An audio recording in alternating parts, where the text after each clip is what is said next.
안녕하세요. E74 비자를 신청하려는 분들이 계속 늘어나고 있습니다.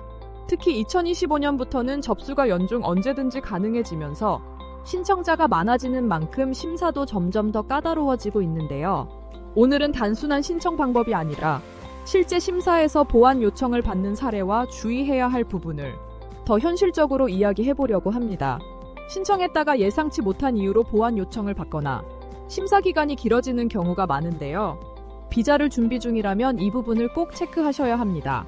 심사가 까다로워지고 있는 이유. 최근 비자 신청자가 급격히 늘어나면서 출입국 심사관들이 신청 서류를 더 꼼꼼히 검토하는 분위기입니다. 단순히 요건을 충족한다고 해서 바로 허가가 나오는 게 아니라 체류 기록, 세금 납부, 기업의 재무 상태까지 세세하게 확인하는 경우가 많아졌습니다. 특히 세금 체납 문제로 인해 보완 요청을 받는 사례가 늘어나고 있습니다. 나는 문제가 없을 거야 하고 생각했는데 신청 후 출입국에서 건강보험료나 지방세 미납 내역을 확인해 추가 서류를 요청하는 경우가 많습니다. 또한 연봉 기준이 바뀌면서 소득 증명 서류인 소득금액 증명원을 잘못 제출하는 사례도 많아지고 있습니다. 이전까지는 통상임금 기준으로 연봉 2,600만 원 이상을 충족해야 했지만 이제는 총 연봉 기준으로 바뀌었기 때문에 어떤 항목이 포함될 수 있는지 제대로 확인하고 제출해야 합니다. 점수제 요건 제대로 알고 준비해야. E74 비자는 단순히 요건만 충족한다고 되는 것이 아니라 포인트 점수제를 통과해야 합니다. 비자 심사에서는 기본 항목과 가점 항목을 합산하여 300점 만점 중 200점 이상을 확보해야 합니다. 다만 한국어 능력 요건이 한시적으로 면제되는 경우에는 300점 만점 중 150점만 획득해도 신청이 가능합니다.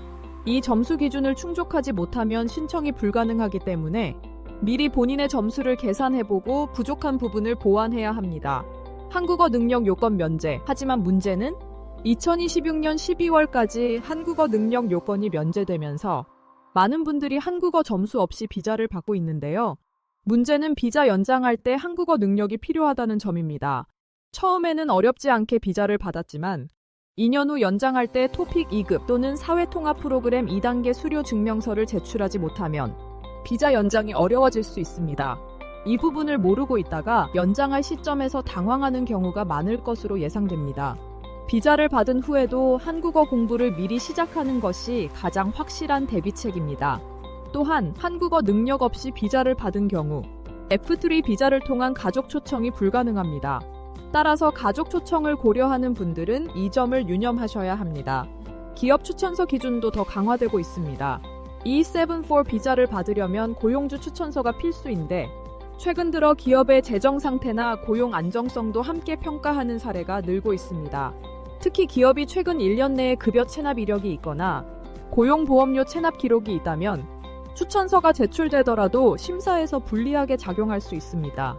이전에는 단순히 대표자의 추천서가 있으면 문제가 없었지만 최근에는 기업이 외국인을 계속 고용할 능력이 있는지를 확인하는 추세라서 이 부분도 꼼꼼하게 확인해야 합니다. 신청 후 심사가 지연되는 경우 최근 신청자가 많아지면서 심사 기간이 길어지고 있습니다. 기존에는 1, 2개월이면 결과가 나왔지만 지금은 2, 3개월 이상 걸리는 경우가 많고 보완 요청이 들어가면 추가로 몇 주씩 더 소요될 수 있습니다. 특히 심사 과정에서 예상치 못한 변수가 생길 가능성이 높아졌기 때문에 미리 꼼꼼하게 서류를 준비해야 합니다. 많은 분들이 나는 비자 요건을 충족하니까 문제 없을 거야 라고 생각하지만 실제로는 세금 체납, 기업의 재정 상태, 서류 제출 방식 오류 등으로 예상치 못한 문제가 생기는 경우가 많습니다. 결론입니다. 비자 준비 더 철저하게 해야 합니다. 비자 신청 과정이 예상보다 복잡해지면서 혼자 진행하다가 보완 요청을 여러 번 받거나 잘못된 서류 제출로 인해 심사가 지연되는 경우도 많습니다. 비자를 준비하면서 막히는 부분이 있다면 전문가의 도움을 받아보는 것도 시간을 아끼는 방법이 될 수 있습니다. 궁금한 점이 있다면 영상 고정 댓글에 연락처로 문의주세요. 더 정확하고 유익한 정보를 빠르게 전달해드리겠습니다. 감사합니다.